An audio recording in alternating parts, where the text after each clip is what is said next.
la charla de hoy. Vamos a ver un poquito. Acá, por ejemplo, tenemos un esquema unifilar de un motor trifásico en este caso, que tendría como protección un guardamotor, luego tiene un contactor y vamos directamente al motor, ¿sí? Son diferentes situaciones que uno por ahí los encara, ¿sí? Eso no está en juego en este momento, ¿sí? Bueno, la idea es a dónde sería lo conveniente instalar el capacitor para corregir el factor de potencia de ese motor. Estaríamos hablando, por supuesto, hemos dicho que podemos hacer la compensación global, la compensación por circuitos, por zonas, y esto sería individual, ¿sí? Creo que lo más conveniente, pero por lejos, es hacer la compensación, cuando se trata de compensaciones fijas, es hacer la compensación individual. Entonces, ahora la idea es, por ejemplo, ¿a dónde vamos a insertar el capacitor? Bueno, fíjense ahí, por ejemplo, el capacitor está aguas abajo del guardamotor, aguas abajo del contactor, es decir, lo más próximo al motor, ¿sí? Es un criterio. Yo voy a presentar acá 3 esquemitas y después lo analizamos de una manera más conveniente. Ahí vemos, estamos repitiendo con el mismo circuito, ¿no? Nada más que lo que va a ir variando es la ubicación del capacitor. Sí, en este caso, la ubicación del capacitor lo estamos poniendo aguas abajo del guardamotor, aguas arriba del contactor, ¿sí? Por eso digo arriba diferentes criterios de la ubicación de los capacitores a instalar. Pero a veces hay que hacer siempre un estudio, un análisis de todo esto, ¿sí? No es... a veces uno cree que va a actuar de la misma forma en cualquiera de las 3 ubicaciones que tenemos acá, por ejemplo. Sí, y en este tercer caso, el de la derecha de la pantalla, por ejemplo, vemos que el capacitor está ubicado aguas arriba del guardamotor, ¿sí? Bueno, ahí tenemos 3 situaciones para este caso. Bien, vamos analizando, lo vamos a hacer de la derecha hacia la izquierda. Es decir que, este caso de la figura de la derecha, tenemos el capacitor aguas arriba del guardamotor, no sería tan conveniente, no sería el lugar adecuado para instalar ese capacitor en ese lugar. ¿Por qué? Es importante saberlo. Debido a que ese capacitor, cuando el motor salga de servicio, ese capacitor va a seguir en funcionamiento, ¿sí? Esto ténganlo muy en cuenta cuando hagamos la parte práctica, ¿sí? A través de un video va a ser en este caso, se van a dar cuenta ustedes de todo lo que estamos hablando, se tiene que cumplir ahí, ¿sí? O sea que ahí, cuando se apague esa máquina, por ejemplo, y el circuito quedaría siendo capacitivo, ¿sí? Y eso es malo, no es adecuado. ¿Está bien? Bien, vamos al caso del medio, al circuito del medio. Bueno, acá cambia un poquito el panorama. Fíjense, yo tengo el guardamotor, el contactor y el motor. El guardamotor, por lo general, cuando hay un contactor, quiere decir que ese motor va a funcionar cuando cierre el contactor. El guardamotor, por lo general, queda cerrado día y noche. Por lo general, digo, ¿no? Habrá gente que a lo mejor lo corta. Si se corta, si llegarían a cortar desde el guardamotor, cosa que lo veo imposible, estaría bien ubicado el capacitor ahí. Como eso no creo que suceda, por algo tienen contactor, se va a manejar a través de una marcha parada, ¿sí? Con la botonera.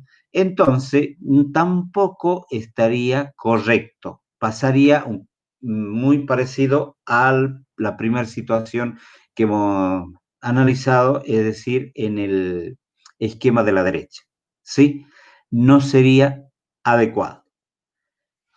Y vamos al de la primera figura, al de la izquierda en este caso, y fíjense que el capacitor ahora está ubicado aguas abajo del contactor y del guardamotor, por supuesto, ¿sí? Y creo que para estos tres casos, esta es la forma adecuada, la forma correcta. A ver, ¿por qué?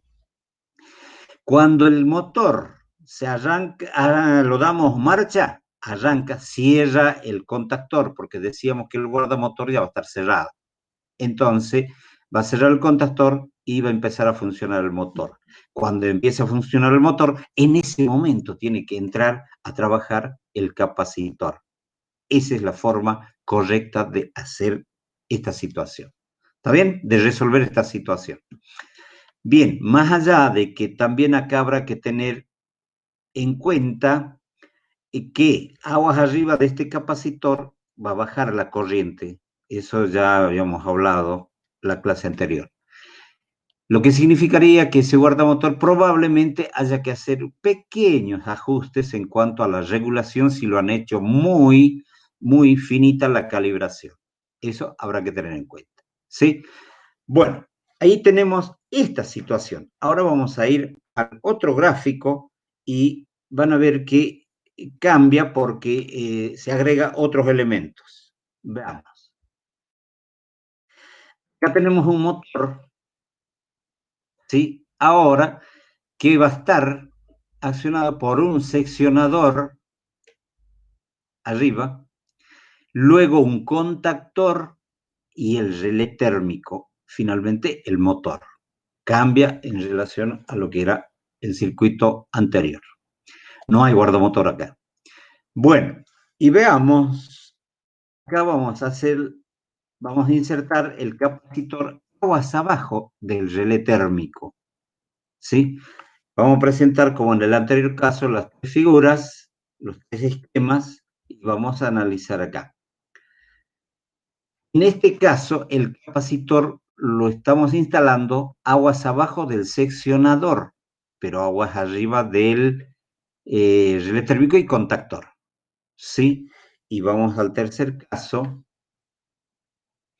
Acá tenemos el capacitor va a estar insertado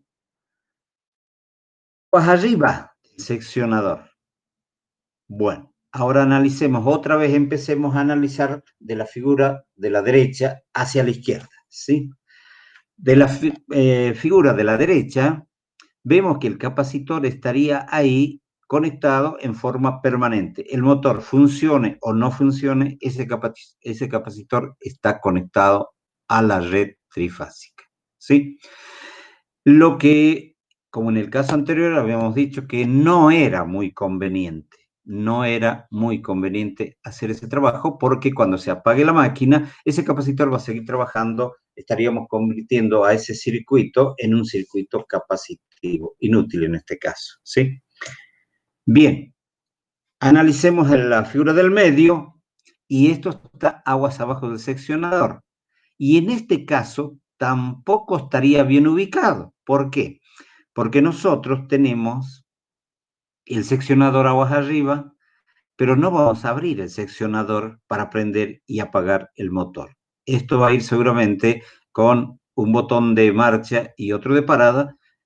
Entonces, ese capacitor, si va a trabajar así, con el botón de marcha parada, es decir que estaría mal ubicado también porque va a quedar casi parecido al primer caso que hemos analizado, ¿sí?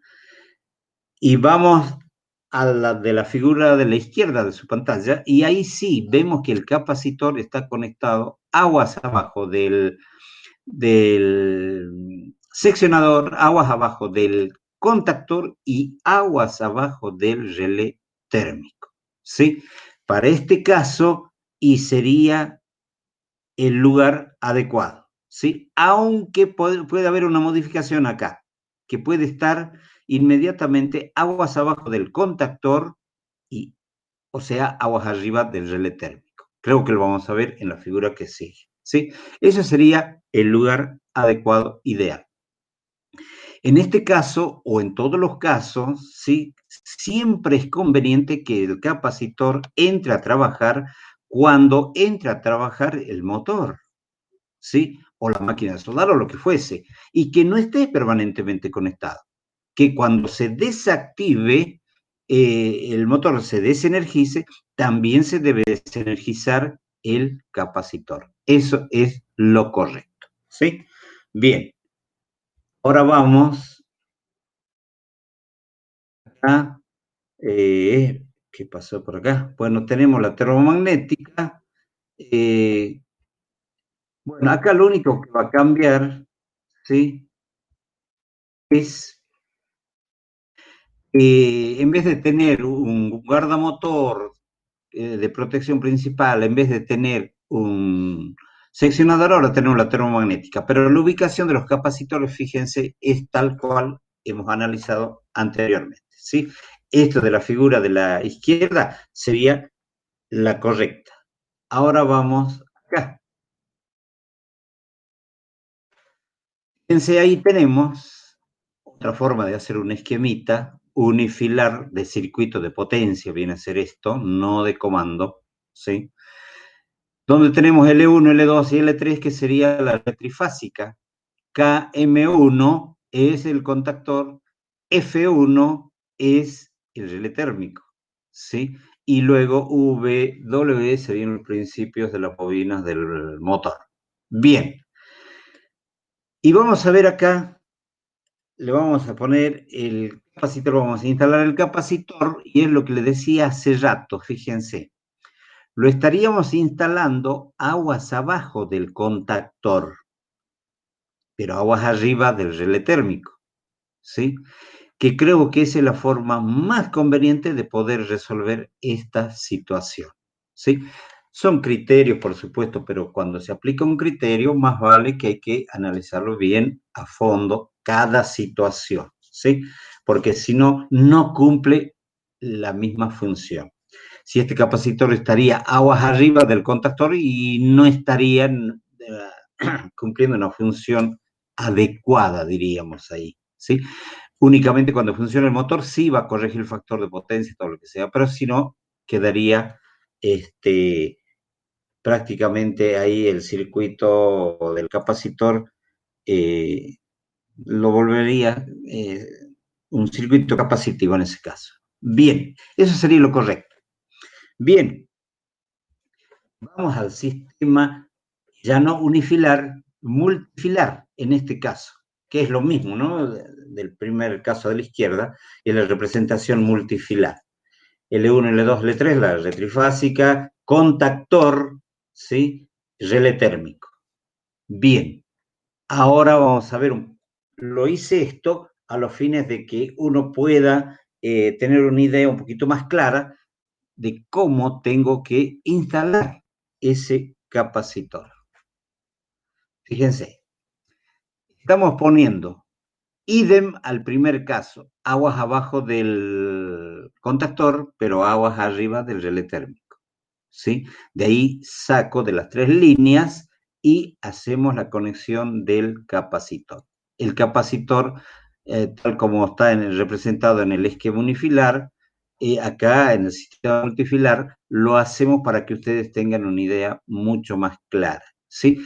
La conexión de esos capacitores, más allá de que es un solo capacitor, digamos, es una sola cápsula, pero dentro de esa cápsula hay tres capacitores, ¿sí? Cuando se trata de un capacitor trifásico. Y esos capacitores deben estar conectados en triángulo, ¿sí? Tal como lo ven acá en el gráfico. Bien, siempre se va a conectar en triángulo. Claro, ahora alguien va a decir, ¿y no le falta algo acá? Y sí, lo correcto sería que entre la conexión de la línea y el capacitor tendría que haber una protección, ¿sí? Tendría que haber. Y debe haber. Y esto en la medida que sea de mayor dimensión, por supuesto que esto tiene que ser mucho más exigible, digamos, que haya una protección para los capacitores. Bueno, fíjense que cuando se trata ahora de motores, corrección del factor de potencia de motores, y es un poquito delicado el sistema, ¿no? Uno, si se trata de motores monofásicos, no hay mucho problema. Quizás el problema va a venir cuando los motores sean trifásicos. ¿A qué me estoy refiriendo concretamente? A que los capacitores, para la conexión de los capacitores, eso lo vamos a ver un poquito cuando hagamos la parte de la práctica y en el videito seguro les voy a poder explicar, ¿sí? Tendría que ser a través de, en especial en motores trifásicos esto, ¿no? En motores trifásicos. Tendría que ser a través de un contactor que inserte ese capacitor. Porque ese contactor tiene que ser especial, ¿sí? Para que no haya problemas en el momento de arranque. Si nosotros lo dejaríamos así como está esto, supóngase, analicemos de la derecha, si ese motor es póngale de una sierra sin fin, de una carpintería, por decir algo. Más allá de que las revoluciones no son muchas, creo que son 1400 revoluciones el motor, pero debido al impulso que toma, ¿sí? Toma esa inercia adecuada y cuando se lo apaga el motor, ¿qué pasa ahí? ¿Sí? Se va a cortar, se va a abrir el contactor, sale de servicio, el motor ya no está energizado, pero sigue girando por algunos segundos. Y eso es muy contraproducente, ¿sí? En motores de altas revoluciones, peor todavía, como por ejemplo una garlopa de una carpintería, ¿sí? Una sierra circular, todos esos motores que son de alta velocidad, ojo, hay que tener muchísimo cuidado. Porque, ¿qué es lo que pasa? Como el capacitor es un almacenador de energía, queda almacenado cuando se corta la energía, ¿sí? Queda almacenado energía y va entregando a la línea, ¿sí? Y como este sigue girando, viene a ser, actúa como una excitatriz, en este caso, ¿sí? Y ese motor se estaría transformando en un generador en ese momento, lo que significa que es altamente riesgoso, ¿sí? Si ese motor, póngale que lo hayan cortado 30 segundos y lo volvieron a arrancar, ¿sí? Y es peligroso. Va a haber un choque de energía, digamos ahí, de corriente, ¿sí? Tanto de la línea como la que estaría generando ahí nuestro motor. Deja de ser motor en ese momento, se transforma en un generador. Ahora, cuando los motores son de bajas revoluciones, que tienen, por ejemplo, reductores, todo eso, no hay ningún problema, ahí está todo tranquilo, ¿sí?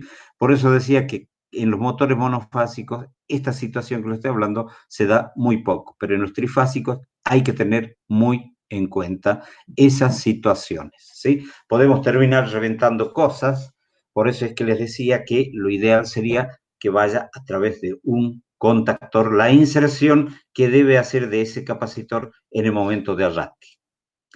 Bien, vamos a continuar. Ahora,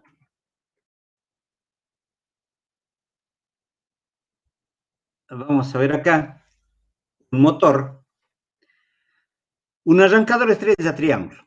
Es totalmente distinto a todo lo que hemos venido hablando, ¿sí? Acá tendríamos, por ejemplo, un arrancador estrella triángulo que tiene como protección un guardamotor magnetotérmico y luego los tres contactores, relé térmico y motor. Esto se los dejo pendiente para todos ustedes, para que lo analicen, ¿sí? ¿A dónde tendríamos que instalar el capacitor para corregir el factor de potencia? En este caso, ¿sí? En función de lo que hemos venido hablando, ¿sí? Eso lo dejamos como para que piensen ustedes y la próxima clase, en todo caso, lo debatimos un poquito, ¿sí? Recordando que acá se bifurcan las corrientes, etcétera, etcétera, ¿sí? No vamos a ponernos a analizar el tema de la estrella triángulo, porque no es el caso en este momento, pero vale la pena hacer una aclaración. Bárbaro. Y ahora, bueno, acá tenemos tres esquemitas. Ve, acá tengo un criterio donde hay un arrancador de un motor trifásico, los capacitores, como de costumbre, están aguas abajo del relé térmico, ¿sí? Está bárbaro. En el segundo caso, lo tengo aguas arriba del relé térmico, ¿sí? Habría que ver. Si yo hago esta maniobra acá, es probable que tengo que hacer algún ajuste de la regulación del relé térmico. Y si lo hago como en el segundo caso, probablemente no haya necesidad de hacer ningún reajuste. Los dos estarían bien. Tendríamos aquí el tercer caso, ¿sí? No está muy claro este circuito, me hubiera gustado hacerlo mucho mejor, por supuesto, pero bueno, a veces el tiempo mata. Este arrancador, fíjense que está separado de la línea, ¿sí? Lo cual estaría bien. Si uno lo automatizaría, esto sería espectacular, ¿sí? Porque si no estaríamos dejando un capacitor conectado, diríamos, permanentemente, cosa que no sería tan adecuado. Sigamos viendo. Bueno, ahora va un poquito con la clase anterior, donde habíamos arrancado con el famoso vaso de cerveza. Bien, vamos a ver ahí. Fíjense, tenemos un vaso de cerveza. Bueno, ahora está un poquito fresco el ambiente. Donde vamos a representar a través de este vaso de cerveza los tres tipos de energía, ¿sí? La energía activa, la energía reactiva y la energía aparente. Bien, fíjense acá, la mitad es líquido y la mitad es espuma, prácticamente, ¿sí? Entonces, lo designamos a esta acotación que hicimos ahí, la potencia activa.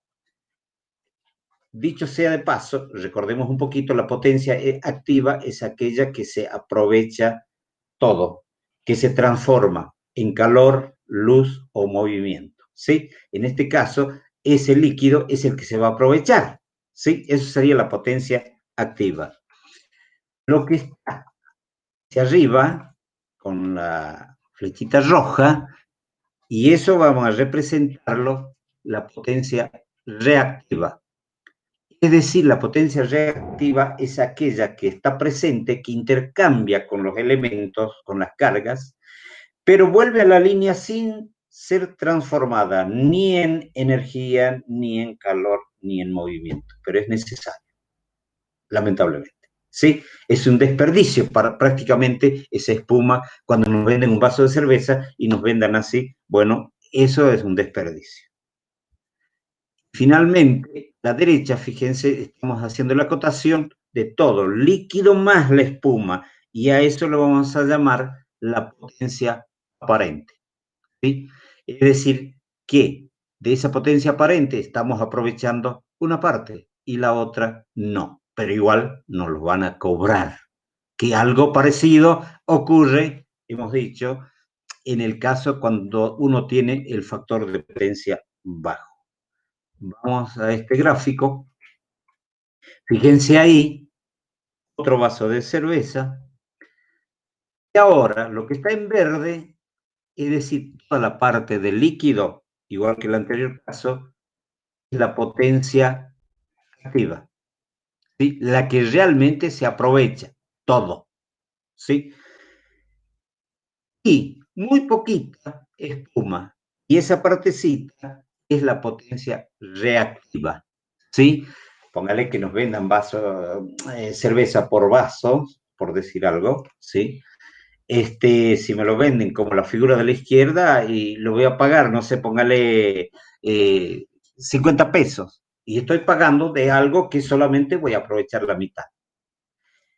En cambio, si me lo venden como la figura de la izquierda, y estaría bárbaro, sigue costando 50 pesos, pero estoy pagando por algo que lo voy a aprovechar casi todo, ¿sí? Esta es la relación. Ahora lo de la izquierda, eso es la potencia aparente, ¿sí? Completo. Eso sería una relación que se hace, por eso cuando vamos a empezar las clases, había un vasito de cerveza con un signo de interrogación. Y con esto estaríamos cerrando ese análisis que se hace de este líquido, ¿sí? Bravo, bárbaro ahí. Bien, ahora veamos qué sigue. Bueno, no quería meterme en esto, pero bueno, era otro las diapositivas que teníamos que pasar, pero ya que está, lo analicemos, ¿sí? Iluminación a LED. Vamos a hacer unos 3 o 4 diapositivas y ahí termina. Distorsión armónica corregida. Vamos a ver ahora, no nos olvidemos que todo lo que es lámparas a LED, y hay un gran problema con esto de los armónicos, ¿sí? Es un tema bastante grande, un tema que se tiene que resolver sí o sí. Pero ojo, con lo que vamos a ver, vamos a hacer una síntesis simplemente. Fíjense ustedes, acá hay una... ¿Sí? ¿Alguien quiere preguntar algo? Nadie. Bueno, seguimos entonces. Es un pequeño ejemplo. Tendríamos la red trifásica, con neutro por supuesto, y tengo conectado, en este caso, 3 drivers, en este caso sería, para la iluminación a LED, ¿sí? Más allá de que los colores, muchachos, no están siendo los normalizados, ¿sí? Las fases RST, que son reemplazados por L1, L2 y L3, L1 viene a ser marrón, L2 negro y L3 rojo, ¿sí? Y el neutro siempre celeste. Bueno, no lo demos tanta importancia ahí, pero fijémonos entonces lo que ocurre. Si sobre una fase y el neutro, por supuesto, conectamos un circuito y ponemos un amperímetro ahí, es un ejemplo, ¿no? Lo que está. 0,5 amperes. Vamos con otro conectado sobre otra fase, ¿sí? Con otro driver, otro sector de iluminación, otro 0,5 amperes. Y con la tercera fase, otro 0,5 amperes. Fíjense, el circuito estaría equilibrado, ¿sí? Bien, y si nos damos cuenta, ponemos un amperímetro en el neutro y el neutro me dice 0 amperes de circulación. Espectacular, ¿sí? Eso, si el circuito sería resistivo puro o el coseno de phi sería 1 o muy próximo a 1, esto se tiene que dar, ¿sí? Pero ahora con el tema LED, por supuesto, con el caso de los armónicos, esto se complica bastante. Pero bueno, y analicemos un poquito por qué esto es así. Acá lo estoy ampliando a ese driver, ¿sí? Y nos vamos a fijar acá, por eso es importante que cuando uno compra los productos, seamos un poquito refinados en este aspecto, ¿no? Busquemos material que realmente sea el adecuado, ¿sí? Entonces, fíjense acá, no sé si se alcanza a ver, habla sobre factor de potencia igual a 0,96. No obstante, lo vamos a ampliar acá. Ese factor de potencia es 0,96. Los fabricantes me están diciendo que su producto tiene ese factor de potencia. Es decir, que el driver tiene que estar ya corregido en función de los armónicos, etcétera, etcétera, ¿sí? Eso sería un producto confiable. De ser así, estaríamos teniendo circuitos parecidos al que hemos visto, equilibrados en otros términos, ¿sí? Bárbaro. Distorsión armónica no corregida. Veamos ahora acá. Fíjense otra vez, repite la línea trifásica y tenemos 0,5 amperes en uno, 0,5 amperes, 0,5 amperes. Pero ¿qué pasó acá? En el neutro me aparece una corriente de 0,3 amperes. Por eso es que siempre decíamos, cuidado, el neutro hoy en el día debe ser mínimamente igual, en cuanto a la sección, igual al de las fases. Si puede ser un poquito mayor, es mejor. ¿Sí? Quizás estoy exagerando un poco, pero esa es la recomendación que se hace. Pero claro, ahora nos podemos dar cuenta que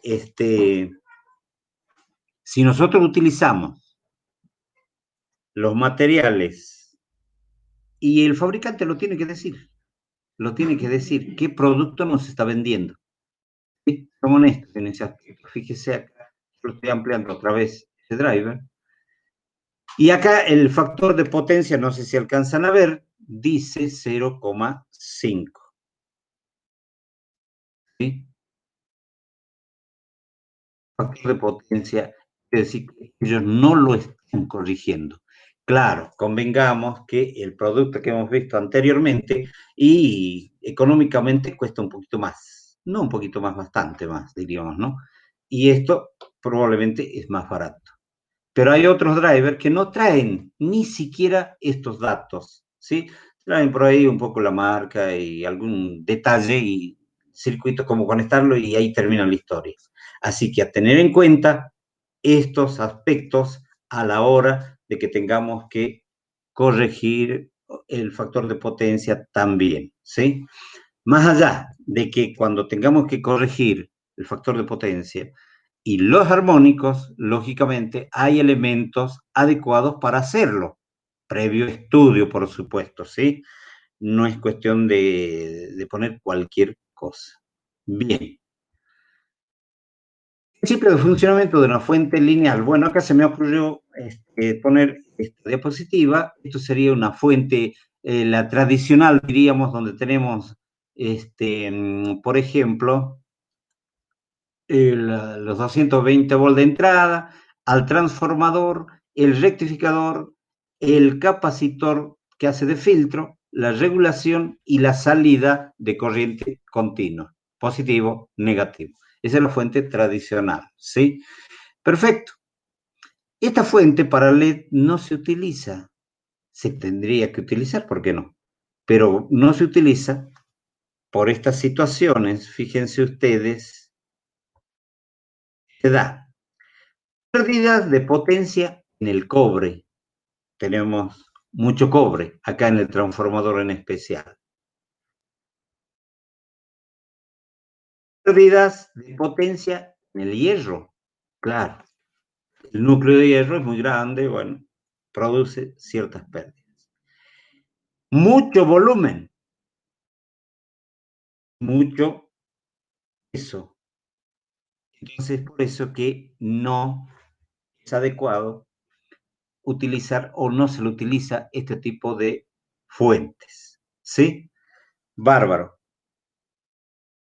Ahora vamos a ver un diagrama en bloques de una fuente conmutada.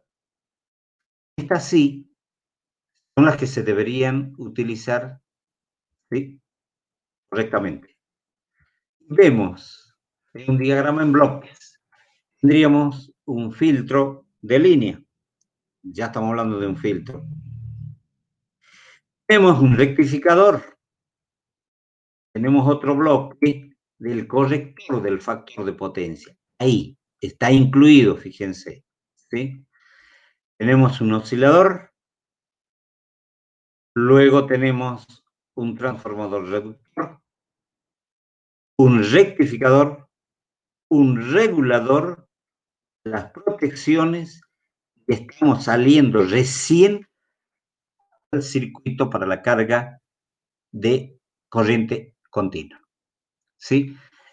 Digamos que este tipo de fuente es totalmente electrónica, ya no lleva todo ese tremendo transformador, no hay hierro, etcétera, etcétera, ¿sí? Es todo electrónico, pero tiene que estar así con todos estos elementos. Eso quiere decir que estaríamos hablando de una fuente confiable, ¿sí? Bárbaro.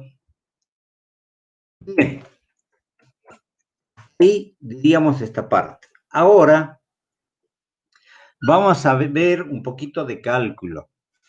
Sí, hemos visto una serie de cosas, hemos analizado qué es lo que produce el atraso de la corriente, el adelanto de la corriente, el tipo de potencia, triángulo de potencias, la energía, la ubicación de los capacitores, las ventajas, desventajas que tiene tener un coseno de phi alto o las desventajas cuando el coseno de phi es bajo, ¿sí? Tanto para el usuario como para la empresa prestataria de servicios, ¿sí? Hemos ido viendo también algunas tablas y ahora vamos a ver un poco de cálculo, ¿sí? Seguro vamos a ampliar un poquito el tiempo. Bueno, dice nomograma para la determinación de la capacidad necesaria para corregir el factor de potencia en circuitos de iluminación con lámparas a descarga. Bien, esto lo vamos a hacer a los fines de hacer el cálculo y tomar como un parámetro, ¿sí? Más allá de que las lámparas de descarga prácticamente ya están en desuso. Pero es importante para hacer un análisis. A ver, este nomograma lo hemos sacado de un manual de Italabia, creo, a ver, creo que sí. Y empezamos a hacer los cálculos con esto y excelente, es excelente, ¿sí? ¿Cómo se interpreta esto? Veamos ahora. En la columna de la izquierda están todos los valores del coseno de phi sin corregir, de los elementos sin corregir, ¿sí? Llámese una heladera, un lavarropa, un freezer o un motor cualquiera. Bien, ahí tenemos, por ejemplo, empieza de 0,40 y termina en 1 prácticamente, ¿sí?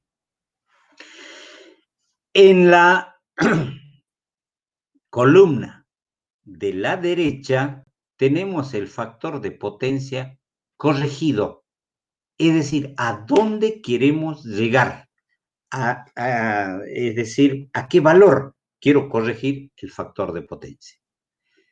¿Sí? Por ejemplo, tengo 0,95, 0,90, 0,75 está terminando.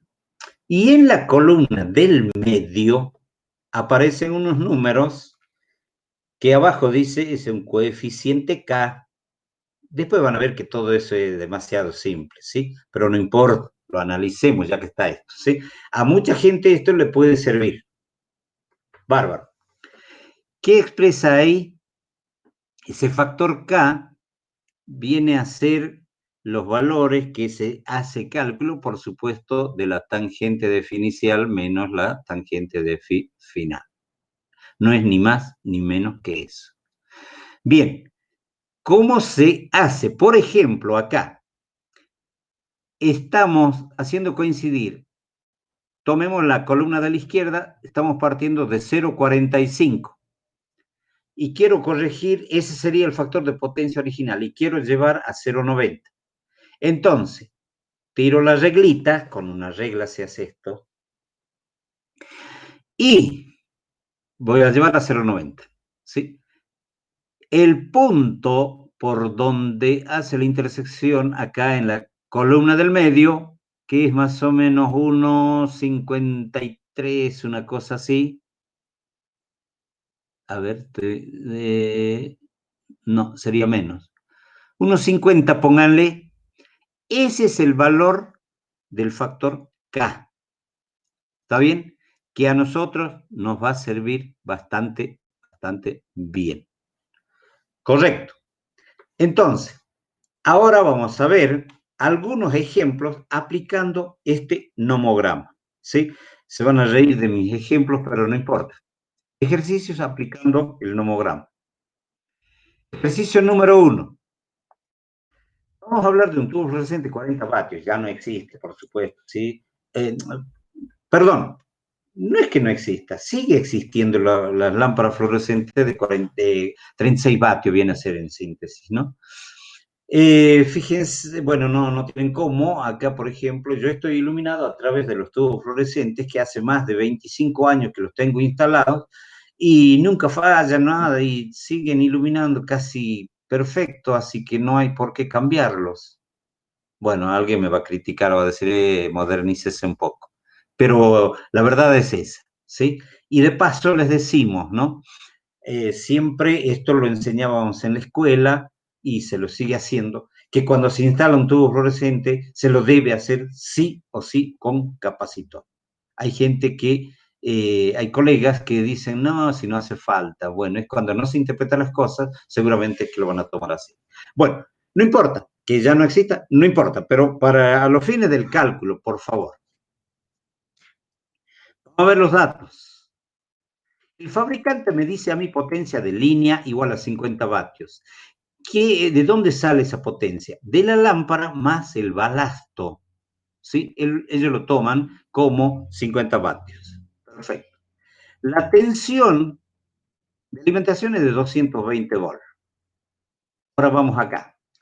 Yo voy a agregar algunas cosas acá. Digo coseno de phi inicial, ¿sí? Phi sub i, no sé si alcanzan a ver. Coseno de phi inicial. Esto lo sacamos del balasto, bien escrito ahí, ¿sí? Dice que es 0,52. Es el coseno phi que tiene, que sería un coseno phi bajísimo y que eso serían las consecuencias que vamos a tener cuando lo instalamos a nuestro tubo sin el capacitor. Ahora, acá pongo el coseno de phi objetivo, el coseno de phi final, ¿a dónde quiero llegar? Yo quiero llegar a 0,96. Más allá de que me digan, no, con estar en 0,85 ya está. No, pero yo quiero ir más arriba, quiero hacerlo mejor, ¿sí? Entonces el coseno phi final va a ser 0,96. Bien, vamos a calcular el capacitor adecuado para esta situación. Entonces, primero se debe buscar el factor K en el nomograma, es decir, en la columna del medio, ¿sí? Y K, en ese caso, nos da 1,35. 1,35 para esta lámpara, para esta potencia, acuérdense, ¿sí? Bien, ahora fíjense la fórmula. Es simple, es la capacidad, en este caso del capacitor, va a ser igual a 3185 por el factor K por la potencia expresada en vatios sobre la tensión al cuadrado. Es muy simple, ¿sí? Y vamos acá ahora. Reemplazamos 3185, sigue el mismo número. K, habíamos averiguado a través del nomograma, vale 1,35. Y la potencia es 50 vatios. ¿Sí? Sobre tensión al cuadrado, lo vamos a hacer así por partes. La tensión al cuadrado es 48.400. Haciendo toda esa operación, me dice que mi capacitor es de 4,44 microfarads. ¿Está? Generalmente, esto casi todos lo sabemos, que para una lámpara fluorescente poníamos capacitores de 4 microfarads porque no existe de 4,44. Eso quiere decir que no estaremos corrigiendo a 0,96, estaremos corrigiendo a 0,90, 91, 92, una cosa así, ¿sí? Pero estamos ahí. Ese es el cálculo. Anoten esos numeritos, por favor, porque vamos a hacer otro cálculo donde vamos a hacer una relación. Bien, esta es una fórmula muy sencilla. La pregunta de muchos deben estar diciendo, ¿y de dónde salen los 3185? Eso sale de hacer una división, por ejemplo, de 10 a la menos 6 porque estaríamos tratando de micros, sobre 2pi por la frecuencia. Simplemente de ahí salen los 3185. ¿Sí? Y K, ya sabemos, en este caso lo sacamos del nomograma. Y después lo vamos a calcular de otra forma. Bien, perfecto. Vamos al ejercicio número 2 y vamos a hablar de una lámpara a vapor de sodio de 400 vatios. Más allá de que estas lámparas también están tendiendo a desaparecer, ¿sí? Con sus enormes ventajas y desventajas que esta lámpara nos brindó, nos sigue brindando todavía en muchas ciudades, en muchos barrios, ¿sí? Bien, no importa, datos. Potencia de línea 430 vatios. ¿Por qué? Porque el fabricante me dice, toma los 400 vatios de la lámpara más 30 vatios del balasto. Perfecto, vamos a hacer lo mismo que hace rato. 220 la tensión, coseno de phi inicial 0,43, coseno de phi final 0,96. ¿Sí? Otra vez. El coseno de phi inicial, fíjense, es distinto al de hace rato. Es más bajo todavía.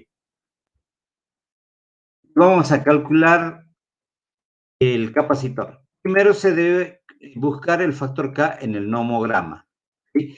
Con este coseno de phi inicial pongo la reglita en 0,43 en la columna de la izquierda y hago coincidir a 0,96 en la columna de la derecha. Y por donde cruce la reglita, ahí me va a dar el valor del factor K.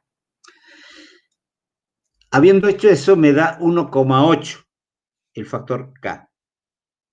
Entonces ahora el capacitor, la formulita, idéntica a la anterior, 3185 por K, por la potencia sobre tensión al cuadrado, 3185, por 1,8, que es el factor K, y por 430 vatios, esto se debe expresar en vatios, eso sí, les aclaro, sobre la tensión al cuadrado.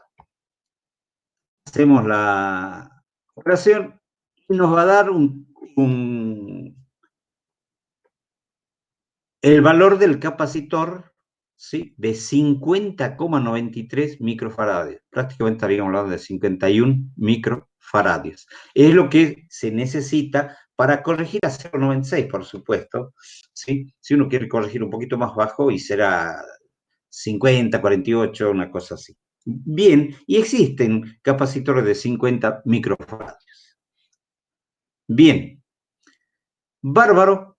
Si tomaron estas referencias de ustedes, ahora vamos a ver otro método simplificado para el cálculo de la capacidad. Es muy simple. Y fíjense que los valores nos tienen que dar prácticamente los mismos o muy parecidos. ¿Sí? Vamos a volver nuevamente para hacer una relación a los datos del ejercicio número 1 que ya hemos hecho a la lámpara fluorescente de 40 vatios, tradicionalmente llamada, pero que viene a ser de 36. Datos. Potencia de línea 50 vatios. Bueno, eso ya lo habíamos analizado. El coseno de phi inicial, estamos hablando del mismo equipo, 0,52.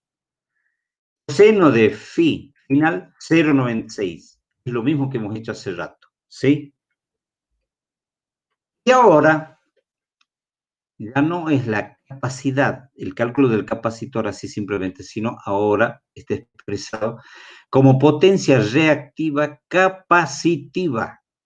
Eso es lo que vamos a buscar ahora, la potencia capacitiva del capacitor en este caso. Igual a X. Y ahora la formulita es más simple, fíjense ustedes. Q sub C va a ser igual a la potencia, pero atención, en este caso la potencia tiene que estar expresada en kilowatt. Esa es la diferencia, la anterior estaba en vatios, ahora tiene que estar expresada en kilowatt, ¿sí? Por el factor K. Bien, ahora ya no vamos a utilizar el nomograma que habíamos visto originalmente, sino que ahora lo tenemos que calcular. Bien, entonces, el factor K, ¿sí? que no tenemos en este caso, dice que va a ser igual a la tangente de phi inicial menos la tangente de phi final. Bien, ahora yo hago aparecer acá un número 1,64 menos 0,29 igual a 1,35. Bueno, no está tan claro. Veamos. Claro, los que manejan trigonometría, los técnicos, etcétera, etcétera, ya esto lo tienen cocinado. Pero alguna gente que a lo mejor tiene un poquito de duda. ¿Cómo se resuelve esto? Yo tengo el coseno de phi inicial de 0,52. Entonces, de ese valor del coseno tengo que sacar el valor del ángulo, el ángulo de desfasaje que existiera entre la tensión y la corriente. Eso necesito saber. Entonces, hacemos arco coseno. ¿Sí? Cuando hagamos arco coseno, nos va a dar un número y ahí esos son los grados. Y ahora sacamos la tangente y si tendríamos la calculadorita, ahí ya aparecería 1,64, que va a ser el valor del ángulo cuyo coseno es de 0,52. Entonces ponemos, ese es el inicial. Vamos a buscar ahora la tangente de phi final, a dónde quiero llegar, ¿sí? Quiero llegar a 0,96. Entonces hago otra vez arco coseno de 0,96, me va a dar los grados, y saco la tangente y eso es igual a 0,29. Hago la diferencia, 1,64 menos 0,29 y me dice que es 1,35. ¿Sí? Ese es el valor de K, ¿sí? De ese coeficiente K. Si ustedes se acuerdan, en el nomograma creo que hemos trabajado con el mismo número, 1,35. ¿Está bien hasta ahí? ¿Ve? Ahora lo estamos calculando. Bien. Ahora resuelvo el ejercicio. Por sub C va a ser igual a la potencia expresada en kilowatt, perdón, por el factor K. Entonces, pongo 0 kilowatt, 50 vatios sería en este caso, por el factor K es 1,35 y me da un resultado, 0,0675. Ahora el resultado me va a dar en kilovolt ampere reactivo, por supuesto, ¿sí? Bien, ahora viene el tema. Si yo voy al negocio y le digo, por favor, me vendes un capacitor de 0,0675 kilovolt reactivo, y me van a decir cualquier cosa, ¿sí? Y no existe, me van a decir dónde has aprendido vos, etcétera, etcétera. Bueno, no importa, está. Bien, ahora fíjense que esto lo vamos a simplificar de una manera, pero bastante agradable, lo cual desde el momento que me lo explicaron, para mí esto fue tremendamente satisfactorio. Y esto me lo enseñó un ingeniero de Leiden, creo que es la firma de corrección de factor de potencia. El ingeniero, no me acuerdo en este momento el nombre, pero me dijo, mire, usted manéjese con esto y todo va a andar bien. ¿Sí? Bárbaro hasta ahí. Pero ahora yo quiero saber de cuántos microfaradios es eso. Entonces, este ingeniero me decía, haga una simple regla de 3 simple y solucionamos el problema. Y es efectivo, ¿eh? Es efectivo. Bien, vamos a hacer la reglita de 3 simple. ¿Qué decía este ingeniero? Un kilovolt ampere reactivo equivale, no con exactitud, pero ahí estamos, a 66 microfaradios. Perfecto. 0,0675 kilovolt ampere reactivo igual a X. Estaríamos haciendo una regla de 3 simple, no sé si les había dicho, ¿sí?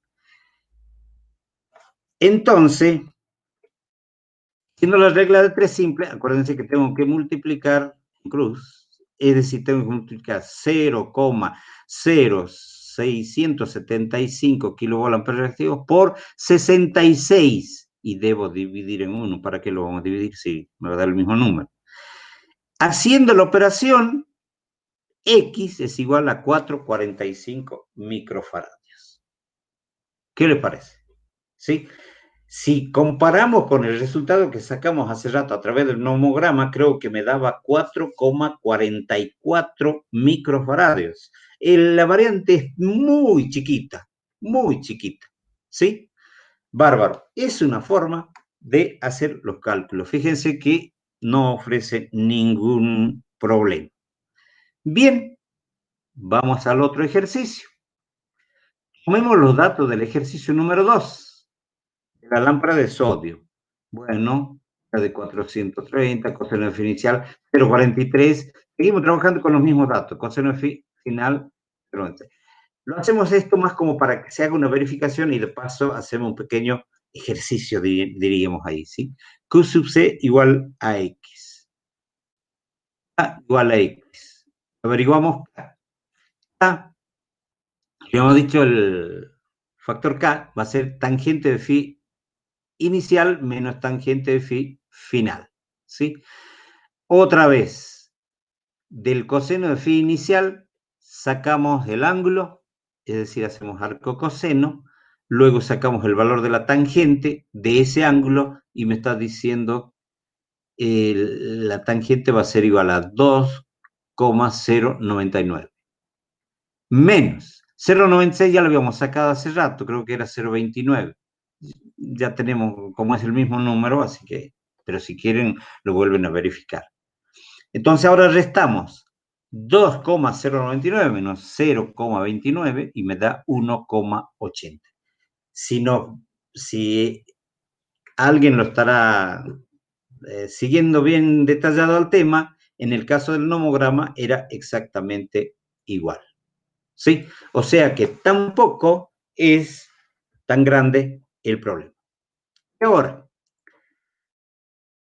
por sub C resolvemos, ¿no? Potencia expresada en vatios por el factor K, que ya lo tenemos sacado. Entonces va a ser 0,430 kilowatts por 1,80, que es el factor K, es igual a 0,774 kilovolt reactivo. ¿Sí? Y bueno, esto alguien me puede decir, y se consigue. Yo me acuerdo que venían, no sé de qué marca, capacitores pero trifásicos, por supuesto, de 0,75 kilobar. En este caso, estaríamos todo esto hablando del sistema monofásico. Bien, entonces, quiero saber a cuánto equivale eso. Hacemos la regla de tres simple, otra vez. 1 kV reactivo igual a 66 microfaradios, o aproximadamente nos dice con exactitud. 0,774 kV igual a X microfaradios. Haciendo los números me da 51 microfaradios. Hace rato creo que me daba 50,98 microfaradios, una cosa así. ¿Ven? La diferencia es ínfima, muy chiquita, pero ya tienen ustedes para hacer los cálculos, fijándose de las dos, apliquen la que ustedes quieran, pero hagamos los cálculos, ¿sí? Correcto. Después vamos a ver otra forma más simplificada todavía, pero bueno. Ahora, acá tenemos estas tablitas también, se las sabíamos dar mucho a la gente cuando estaba de moda, por supuesto, el tubo fluorescente. Fíjese acá, vamos a buscar el tubo, no, perdón. No, acá no lo tengo. A ver si pueden ustedes ubicar, acá abajo dice al tubo de 36 vatios, T 36 vatios, ¿sí? Y vamos a la penúltima columna donde dice el coseno de phi para corregir a 0,95 la capacidad en microfaradios, y me está dando 4,5 microfaradios. ¿Sí? Eso me lo da por tablas. Y de acuerdo al cálculo que hemos hecho, y me daba 4,45 también con un sistema, en el otro me daba 4,46, creo, una cosa así, pero muy próxima. Me van a disculpar acá, yo lo había hecho, lo cargamos erróneamente las diapositivas, estaba todo marcadito ahí, pero bueno, sepan disculpar, ¿sí? Perfecto. Vamos al segundo caso, mercurio de alta presión, lo dejemos, sodio de alta presión acá abajo. Hemos hablado de una lámpara, fíjese en la primera columna está la potencia de la lámpara, 400 vatios. Y vamos por esa fila hacia la derecha a la capacidad a donde queremos llegar. Era 0,96, acá está 0,95. 51 microfaradios me da. ¿Sí? O sea que quiere decir que estas tablas que están hechas por los fabricantes también tiene una coincidencia perfecta, casi, ¿sí? Con los cálculos que hemos hecho. Y de eso se trata. ¿Está bien? Bueno, no sé si alguien quiere preguntar algo hasta ahí. Nadie. Seguimos entonces. Profe, Sí. disculpe que lo corte un momentito. Los cálculos los entiendo todo bien. Ahora, suponiendo que creo que la mayoría de los colegas les pasa, yo no tengo pinza cofimétrica y me encuentro con un equipo que no tiene datos de nada. ¿Cómo hago para calcular el coseno de phi inicial que supuestamente está abajo y el que me está generando el problema? Ajá, muy buena pregunta. Esa pregunta yo creo que le iban a hacer todos. Sí, es un poquito complicado cuando no hay datos, ¿no? Es cierto. Pero fíjense ustedes que una pinza amperométrica creo que todos tenemos, ¿sí? Entonces, no hay mejor forma que agarrar una pinza amperométrica y empezar a hacer mediciones y empezar a poner capacitores, ¿sí? Esto en la parte práctica que vamos a hacer, creo que ahí lo vamos a sacar un poco de esta duda, ¿sí? Porque cuando no hay, digamos, valores registrados del coseno de phi, que lo tendría que haber por norma, ¿no? Tendría que estar impreso en los elementos, algunos lo tienen y otros no, pero bueno, no importa. Eh, lo vamos a ver eso un poco. Lo triste es cuando uno no tiene los instrumentos de medición, como la pregunta que hace usted, ¿no? Si uno no tiene una pinza cofimétrica, y bueno, estamos un poquito medio desbalanceados ahí. Pero hay solución, hay solución. En la parte práctica lo vamos a demostrar ese tema. ¿Está? Muchas gracias, profe. Bien. ¿Alguna otra pregunta? Yo tengo una pregunta pero con respecto al principio A de los ver. motores trifásicos. ¿Hay algún problema con las maniobras, digamos, de los contactores por el tema de si los capacitores, el banco de capacitor queda cargado? Sí puede haber. A ver, si ponemos los capacitores adecuados, no tendría que haber problema, ¿no? Ahora, si ponemos un contactor, no sé qué dije, si ponemos un contactor adecuado para manejar capacitores, no tendría que haber problema. Si ponemos un capacitor común, y vamos a tener serios problemas. Eso es así, ¿sí? Ahora, la cantidad de maniobras que se pueden hacer, y sí, si ponemos los capacitores, perdón, los contactores, vuelvo a decir, que tienen las resistencias intercaladas para producir esa descarga, no tendría que haber problema. Gracias. Bien, sigamos Profe, y entonces. con respecto a eso de los contactores, profe, ¿me escucha? Sí, sí, sí. Con Sí, lo respecto a eso que escucho. preguntaba ahí el colega con respecto a los contactores, ¿cómo los identifico? ¿Cuáles son los que tienen la resistencia y cuáles no? ¿Tiene No, alguna nomenclatura sí, o algo? totalmente, totalmente. Sí, está en las próximas imágenes. Ya lo estamos brindando esa información, ¿sí? Son Ok, contactores que profe. vienen con las resistencias de preinserción, así se llaman. Sí, sí, sí, están en las diapositivas, así que esto más o menos, disculpen, no es como los periodistas, a ver, en un momentito ya le vamos a transmitir tal cosa. Sepan disculpar. Bien, ahora vamos a ver eh, este tema, el cálculo de la potencia a compensar por tablas de elección. ¿sí?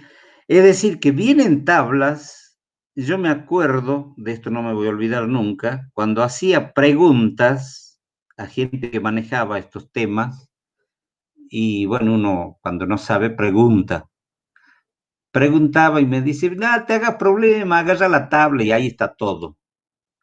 Y bueno, pero uno quiere aprender de dónde sale tal cosa, cómo es, y bueno, como lo hemos venido haciendo, creo que medianamente algo se pudo verificar. Hay tablas, es verdad, de distintos fabricantes, y la que elegí es esta tabla que lo tiene Schneider en los manuales de ellos, ¿sí? Muy buena tablita, excelente, ¿sí? Y fácil de interpretarlo. A ver, vamos a ver. Dice, a partir de la potencia en kilowatt, a ver, vamos a seguir, en kilowatt y del coseno phi de la instalación. La tabla nos da en función del coseno de phi de la instalación antes y después de la compensación, un coeficiente a multiplicar por la potencia activa para encontrar la potencia de la batería de condensadores a instalar. Bien, entonces ahí le hago aparecer, esta tablita es larga por supuesto, pero lo vamos a hacer aparecer por partes. Entonces ahora se va a interpretar mejor. Dice acá, la primera columna, ¿sí? En la primera columna dice antes de la compensación y tengo los valores de la tangente de phi en esa primera columna, ¿sí? Antes de la compensación. Y en la segunda columna, ahí pegadita, tengo los valores del coseno de phi original, digamos, antes de la compensación de cada elemento. Lo triste es como preguntaba el colega, ¿y qué hago cuando no tengo datos? Ah, es medio triste, ¿sí? Bueno, vuelvo a decirlo, vamos a tratar de hacer una cosa, algo así como para corregir el factor de potencia a puro pinza amperométrica, que sí se puede, pero primero lo tenemos que interpretar un poquito con todos los instrumentos. En este caso tenemos una pinza multifunción que nos va, que va a medir todos los parámetros que hemos hablado, las magnitudes que hemos hablado.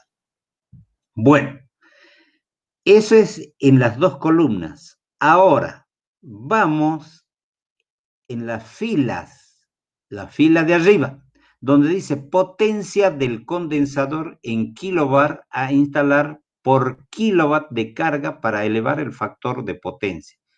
¿Sí? Coseno de phi o la tangente de phi.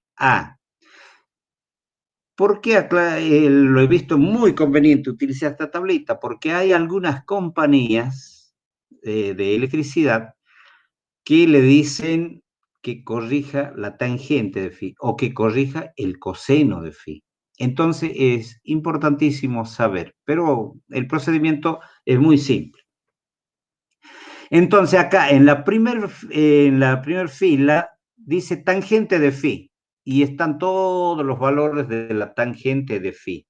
Pero ese es a dónde queremos llegar, a qué valores quiero llegar, ¿sí? Y en la segunda fila está el valor del coseno de phi hacia dónde quiero llegar. Fíjese, por ejemplo, aquí empieza de 0,8, ¿sí? 0,86, etcétera, etcétera, y termina 0,99, termina en 1, que sería lo ideal. Cuando hagamos la práctica, vamos a tratar de hacer alguna práctica de esas que estemos muy próximos a la unidad, que es lo que es lo más conveniente. Bien, ahora en las filas restantes hay una serie de números, por supuesto, pero no se asusten, ¿sí? Todos estos números son calculables y seguros, por eso están ahí, ¿sí? Por ejemplo, tomemos el primer caso. Vamos a hablar de la fila, de la segunda columna, tengo el coseno de phi. Inicial sería eso. 0,40. No sé si me están siguiendo.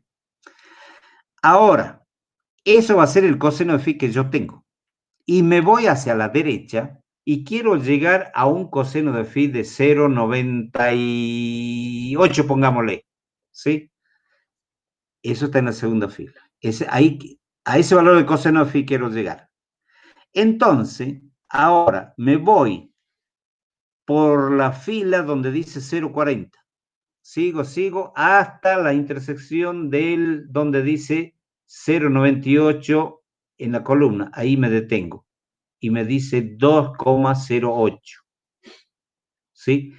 Ese número que está ahí, 2,08, es el factor K, el coeficiente K que nosotros ya lo hemos calculado. ¿Se entiende? O sea que ahora la potencia con la que usted está trabajando, multiplíquelo por ese valor, es decir, 2,088, y ya va a tener el valor del capacitor que necesita para ese sector. Si usted quiere corregir a 0,98. ¿Sí? Si queremos corregir a menos, bueno, ahí tienen todos los valores. ¿Se entiende? Ojalá que sí. Ahora, si me lo darían, seguimos en la misma fila, ahora vamos a la primera columna, el valor de la tangente de phi inicial va a ser 2,29. ¿Sí? Ahora, ¿a dónde quiero llegar? Si mi coseno de phi es 0,98, la tangente dice que final tiene que ser 0,20, que está arriba, en la primera fila. Entonces ahora me voy por acá, sigo, y el número que voy a utilizar es el mismo, ¿sí? O sea que usted puede calcular con la tangente de phi inicial y la tangente de phi final, o el coseno de phi inicial y el coseno de phi final, ¿sí? Veamos un poquito, aprovechando que está esta tablita. Nosotros hemos hablado de un coseno de phi, por ejemplo, del segundo ejercicio que hemos hecho ahí, de 0,43, creo que era el coseno de phi inicial. Eso lo tomo en la columna, en la segunda columna, 0,43. Y quiero llegar a 0,96, creo que era el coseno de phi a donde quería llegar. Entonces me voy de 0,43 hasta llegar a 0,96. Y el factor K dice que es 1,808. ¿Sí? Y creo que así era cuando hemos hecho el cálculo, 1,80 creo que me daba. ¿Sí? Está perfecto. O sea que todos estos números que están acá, muchachos, son de hacer la tangente de phi inicial menos la tangente de phi final, teniendo como parámetro, digamos, el coseno de phi inicial y final. ¿Les parece? Simple, ¿no? Bien. Todo esto, por supuesto, a partir de 0,40 están, no vienen más bajos. Sin embargo, hay algunos elementos que tienen el coseno de phi más bajo que eso. Estamos acá, es la continuación de la tablita, y acá avanzamos hasta 0,72, pero el procedimiento sigue siendo exactamente el mismo. Y vamos cerrando con esto. Acá la tablita medio que termina.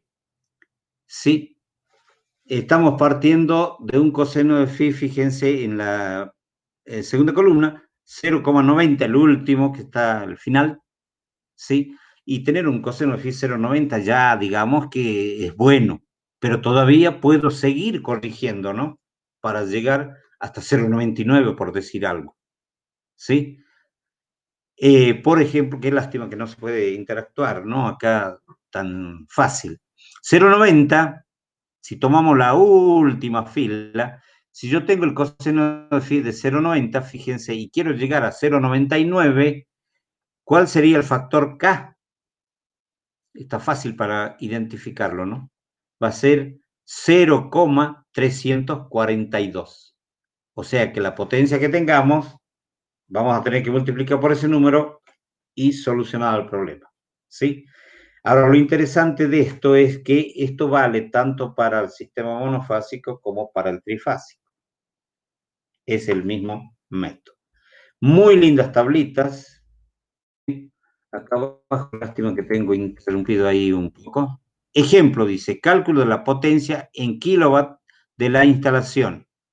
500 kilos, vamos a suponer, con un coseno de phi existente en la instalación, y acá tengo un problema, no leo de cuánto es. En 0,57 creo que decía ahí. Y el coseno de phi deseado es a 0,98. Y hago el cálculo. Q sub C igual a 500, que es la potencia, por 0,68, que eso sería el coeficiente K, va a ser igual a 340 kilovolt-amperes reactivo, cualquiera que sea el valor nominal de la tensión de la instalación. ¿Ves? Ahí se hace la aclaración. Claro, acá estamos hablando de cosas muy grandes, por supuesto, 340 kilovolt-amperes reactivo, y es una potencia muy linda, muy grande, son de máquinas o de un montón de máquinas, ¿no? En este caso ya tenemos que trabajar con bancos de capacitores. ¿Sí? Bien. A ver qué más tenemos. No tenemos más nada. Bien. No quiero cansarles más. Espero de que les haya sido útil hasta ahí. No sé si hay alguna pregunta. Les escucho. Sí, a mí me gustaría preguntar algo. Sí. Yo creo que entendí también, alguna vez escuché que no es cuestión de subir el coseno phi a lo más alto, o sea que puede haber problemas también con lo que se le dicen sobrecompensación. Sí. Bien. Sí, puede ser, por eso depende qué criterio maneja, ¿no? La sobrecompensación se va a dar únicamente cuando se ubique mal el capacitor, se lo ubique en lugar inadecuado, como les explicaba ahí en el caso del motor, por ejemplo. O lo que es peor, cuando alguien pone un capacitor, como les había mostrado ahí unas imágenes, en la caja del medidor o en la caja del tablero principal, ¿sí? Pone un capacitor ahí, a veces no hacemos ni cálculo ni nada de eso, y supongamos que haya hecho un cálculo, pero cuando está todo en funcionamiento, el tema que se va a sobredimensionar, todo eso se va a volver circuito capacitivo, cuando deje de funcionar todo, supongamos que sea un taller. Un fin de semana, por ejemplo, no funcionó, un feriado, y ahí estaría sobrecompensado totalmente, y eso es muy contraproducente, ¿sí? Este tema que usted está preguntando, también lo vamos a ver en la parte práctica, lo vamos a demostrar que esto es así, y que ambos casos son malos. Tener el coseno de phi bajo inductivo es malo. Tener el coseno de phi bajo capacitivo también es malo. Por ahí el capacitivo es un poquito más horrible porque termina sobretensionando las líneas, lo que puede terminar quemando algunos elementos. ¿Sí? Bueno, gracias. Bien, ¿alguna otra pregunta? Pareciera que no hay más preguntas, se están yendo. Bien, muchachos, por favor les pido que me tengan un poquito de paciencia. El próximo miércoles a las 20 horas vamos a tratar de arrancar. Vamos a ver un poquito sobre estos temas que preguntaron, por ejemplo, caso del contactor, caso del relevo aritmétrico.